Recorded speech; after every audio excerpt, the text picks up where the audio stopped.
संरक्षक म्हणून ज्यांच्याकडे पाहतो त्यांच्याकडूनच जर असं कृती होत असेल त्या गोष्टीचा मी निषेध करतो आणि गृहमंत्र्यांनी अशा ज्या लोकांवर तात्काळ कठोरात कठोर कारवाई केली पाहिजे।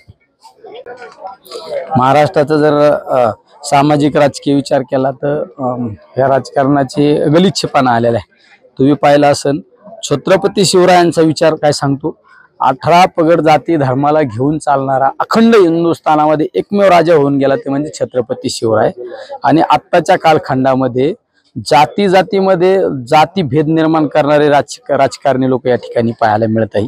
काही राजकारणी लोक या राज्यातील ज्येष्ठ नेतृत्वाबद्दल काहीतरी वाचासारखं बोलायचं, असे गलिच्छ कारभार त्या ठिकाणी पोलीस प्रशासनाचा दबाव राहिलेला नाही। ह्या सगळ्या गोष्टी जर पाहिल्या तर एक चित्र वेगळ्या दिशेला चालल्यासारखं वाटत आहे।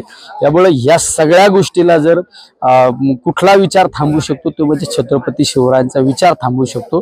आणि तो विचाराचा कुठेतरी लोकांना विसर पडलेला आहे।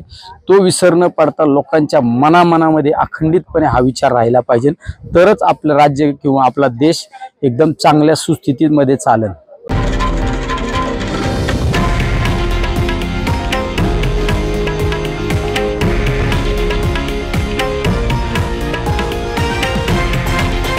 हे आहे देशातील नंबर 1 न्यूज नेटवर्क आणि आपण पाहत आहात TV9 मराठी, एकमेव।